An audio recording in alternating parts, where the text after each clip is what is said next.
Week 2 is in the books. It's on to Week 3 in Oxnard, California, as Inside Cowboys training camp, driven by Ford, rolls on, and the Cowboys getting ready to get into really their biggest week of the entire 2025 camp. She's Nicole Hutchison. I'm Kyle Youmans. Nicole, things wrapped up in Week 2 on Saturday. It was another physical camp from Brian Schottenheimer's Dallas Cowboys on the field behind us. What were some of your takeaways as it ramps things up going into what is now a game week? Well, for one, there was a lot of fans here, right? Yeah. So they're obviously excited about what's to come. But like you mentioned, physical. I mean, you're starting to see a lot of guys moving around still.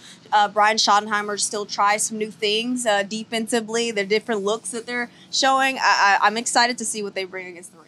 Well, that's the big thing. Got to see Dak Prescott complete a deep ball to CeeDee Lamb that was dropped in a bucket. CeeDee Lamb with the best highlight he's had of camp so far during that Saturday practice.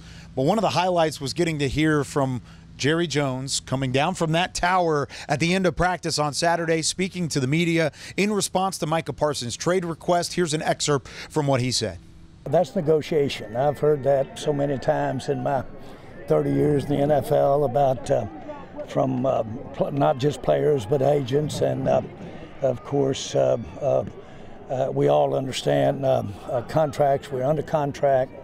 That's what we're doing. We're looking at adjusting the contract, but we're under contract, and we're in camp, and that's the way the rules are set up. But that is old stuff, 30 years of old stuff. Some of these issues we're hearing about trading, hurt backs, all that kind of stuff. So, of course, you can hear the entire interview on DallasCowboys.com. Jerry was very candid with the media in this sense. It's a deal that's been two-sided, and it feels like that two-sided has completely gone into the forefront and into the public eye. We had fans chanting, "Pay Micah, we want Micah," throughout camp on Saturday. What are your thoughts now that Jerry has had an opportunity to respond to Micah's trade request? Well, what it sounds like to me is that one, let me just make it clear that we all don't know what really happened in that negotiating room when they did meet in March. But It sounds like to me that, they did have a conversation in March. They both came to some sort of agreement. Micah Parsons probably went back to his agent, as rightfully so, David Mulligetta, and then obviously as an agent looking out for his client, he wants some extra details in there that could make sure that he's covered for the rest of his career as a Dallas Cowboy. So, I mean, it sounds like there's still some ironing out to do, but I do want to say that I appreciate Jerry Jones for not letting his emotions get in the way. He did make that clear as well. So it's gonna be it's gonna take a lot of time to get this done, but hopefully Jerry and Micah Parsons do come to some sort of agreement soon. That's the big thing, is it can happen quickly. Yeah. It could happen over the course of time, but right now you're starting to see the two sides and just how far apart these negotiations are. Now, Myles Garrett did something similar a couple months ago. It took him about 34 days to be signed. There's only about 33 days left, or actually less than 33 days now, until the Cowboys get out to Philadelphia and play the Eagles in Week 1. So with that being said, you still got to get it done pretty quickly if you're the front office or if you're Micah Parsons' party. Somebody has to give. When we come back on Inside Cowboys training camp, we're going to hear from Nick Eatman on his thoughts of what Jerry had to say and what this linebacker and edge rusher room could look like without Micah Parsons in the fold. More from Oxnard right after this. Inside Cowboys training camp, presented by Ford, is brought to you by AT&T, official sponsor of the Dallas Cowboys. Sleep Number, the official sleep and wellness partner of the Dallas Cowboys. And by your North Texas Ford dealers. Ford is the best in Texas.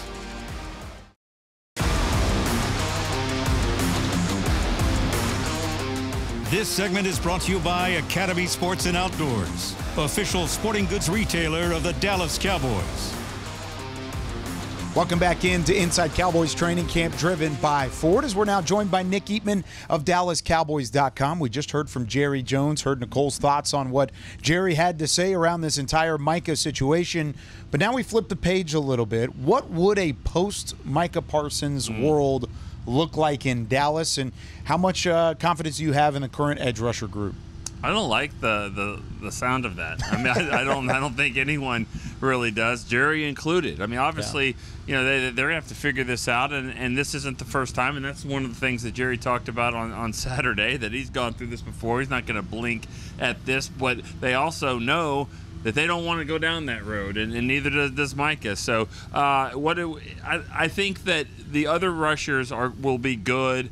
Fowler, Sam Williams, Azaraku, they'll be really good if you've got him on the other side of Micah. I mean, he makes guys better, and he's pretty good himself too. So don't want to go down that road. I don't know if the Cowboys do either. Yeah. How soon do you feel like this deal can get done? Because we've seen this play out multiple times. Last year, CeeDee Lamb, Dak Prescott. The year before that, Zach Martin. I mean, it's happened a numerous amount of times. So how soon do you feel like they could possibly reach an agreement? I mean, they could get it done before this show airs. I mean, like, they could get it done if they want to. They can get it done. Will they? I think that it's one of those roller coaster type things. Like right now, it's like the leverage. It's like, oh, you're leaning this way, you're going up, you're down, you feel like you want to throw up. But I think that when you get closer to the season, I think Micah's going to get even more antsy about, all right, we got to get this thing done, because he's going to want to play well when he comes back. He's going to want to really, really play well and prove that. And he knows, he talked about the rust that CD had when he missed some camps, so he doesn't really want to experience that. I think as it gets more and more, I think you'll start to see wherever, you know, they'll come down to it. And sure, I mean, like, they're upset and it hurt feelings, but I tell you, nothing cures feelings more than a $41 million Band-Aid. Yeah. Band-Aids, you know, they're not that expensive, but this one would cure it all. It would help out a whole lot. And then we've seen it before. Negotiations get a little tense, and then that relationship is immediately fixed by all good. A nice little pen to paper. Nick Eatman, his work on DallasCowboys.com all the way through training camp here in Oxnard. Why is this week the most important week in Oxnard? We'll answer that question and give you the schedule ahead for week number 3 as the Cowboys continue in training camp. This segment was brought to you by Academy Sports and Outdoors, official sporting goods retailer of the Dallas Cowboys.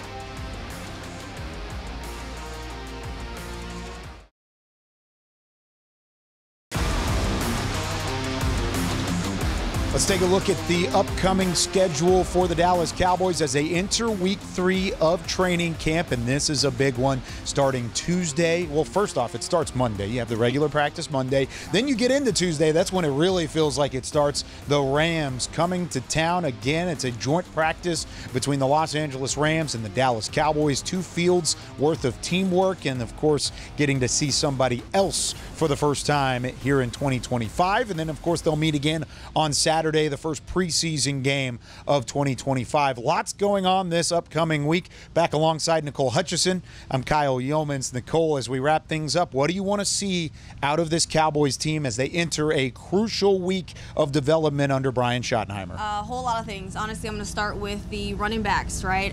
This is a test for guys like Miles Sanders, Javonte Williams, Jaden Blue as well. All 3 of those guys have, and Phil Maffa, can't forget about him as well. All 4 of those guys have really shown that they can bring different things, speed, being able to move inside the tackles and things like that. So I want to see how these running backs go up against the Rams defensive line and defense as a whole. I also want to see how this run defense, Eberflus's run defense is, of course, you have a guy like Kyron Williams who has, rushed for over 2,400 yards in the last 2 seasons, who can do a lot of different things in the passing game as well. I want to see how this run defense kind of measures up against another offense as well. So a lot of things I want to see, but also this offense. There's a lot of good things this Brian Schottenheimer offense can do. So it's going to be a lot of fun. Yeah, that scheme is going to be tested against a really good defensive front from Los Angeles. Once again, for Nicole Hutchison, I'm Kyle Youmans. Keep up to date with everything on DallasCowboys.com.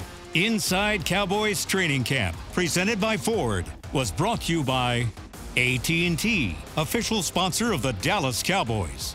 Sleep Number, the official sleep and wellness partner of the Dallas Cowboys. And by your North Texas Ford dealers. Ford is the best in Texas.